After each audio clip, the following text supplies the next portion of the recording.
Бұл сорго және соның австралиялық және америкалық гибридтері екен.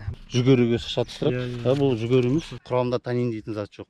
Ол танин дейтін зат болмағандықтан оны жаңа азық түлікке де қолдануға болады. Экспортқа жөнелтесіз бе, жоқ әлде мал азық ретінде? Жоқ, мынау экспортқа. Экспортқа. Таза экспорт. Азық түлікке ме? Азық түлікке. Әрбір гектардан қанша центнер жинауға болады? Суармалы емес алқаптар 20-дан 30 центнерге дейін жинауға болады.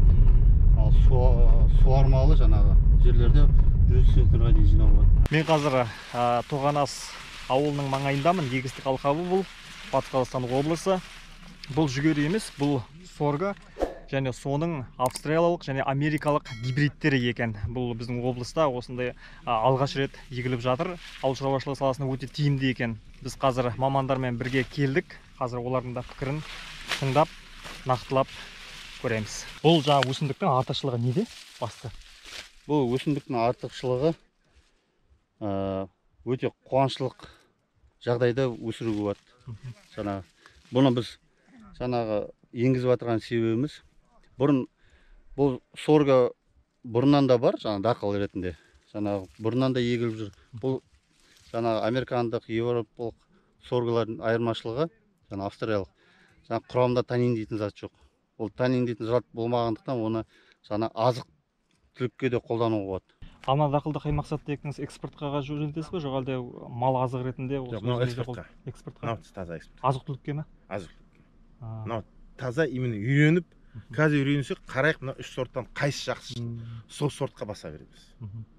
Әзірге жаңағы пилоттық жоба ретінде қала ма, жоқ әлде биылдан бастап уже экспортқа шығаруға бола ма бұны? Жоқ, қазір біз мынаны жинап, сертификация істеу керекпіз. Сертификацияны істеп, содан кейін біз ала бұйырса экспортқа клиенттерді, трейдерді табамыз. Қай елдерге жөнелтуге болады бұны экспортқа? Бүкіл Европа. Қазір соргының шамасы где-то соңғы 5-6 жылдай именно тамаққа істелініп жатыр. Соңғы 5-6 жылдай.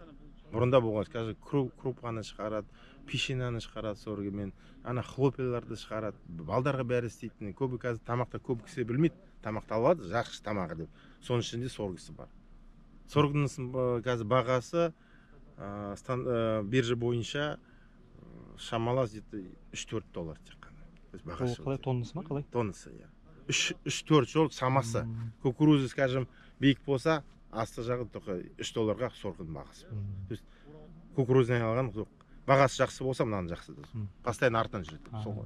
Әрбір гектардан қанша центнер жинауға болады? Әрбір суармалы емес алқаптар, мысалы, дұрыс егілген жағдайда 20-дан 30 центнерге дейін жинауға болады. Ал суармалы жаңағы жерлерде 100 центнерге дейін жинауға болады. Меделкасы ғой. Бұл айтқанда қазір бұл тұқымның қалыптасуы жүріп отыр бұл жерде. Яғни бұл арнайы жаңағыдай ешқандай қиындық туғызбайды. Жаңағы дақылды жинағанда тікелей жаңағы комбайнмен жиналады. Ешқандай қиындығы жоқ. Шамамен қыркүйектің ортасына таман дайын болу керек. Бұл жер бұрын бос жатты ма, бұл жер игерілмей? Мен білетін 98-ден бастап мына дым егілмеген.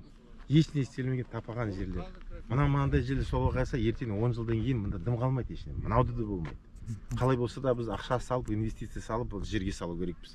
Соны істемесек, жер ешіне бермейді. Қазір технология бойынша әлем агромен істеп жатырмыз, үйреніп жатырмыз. Өзіміз Астанадан елге келіп, 25 жылда істемей, мында елге келіп, инвестиция салып, бізде өзіміз жұмысымыз басқа. Бізде қазір мал шаруашылығында көбіне далалық шөп шабында шабылады. Биылғы жылы мысалы ондай көп шабындықта өнім жоқ. Сондықтан өзгерістер керек те. Осындай жаңағы дақылдарды егу тиімді ғой. Сорго, африкалық тары дейтін шығып жатыр қазір. Оны Австралияда мысалы сорго тарыны австралиялық тары. Біздің тары емес, басқа ол жаңа шөп ретінде қолданады. Олар сол жаңа шөл, қуаншылық аймақтарда егіп, жаңа мал азығы ретінде жаңа шетелде қолданып жатыр. Салада маман тапшы дедіңіз жаңа. Иә, салада өте жетіспейтінді. Қазір салада ауыл шаруашылық мамандар жетпейді. Яғни агрономдар, ветврачтар болсын, зоотехник болсын, инженерлер жетіспейді. Осы маман ретінде. Осы жаңа дақылдарға жаңа егу барысында ғылыми жағынан да мамандар жетіспей жата ма? Иә, әрине жетіспей жатады. Ғылыми қызметкерлер Көбіне қате жасап жатады. Мысалы, әр жердің өзінің технологиясын қарастыру керек. Бұл австралиялық гибрид, сентинел дейтін. Шаруа қожалығына ұсынған болатынбыз.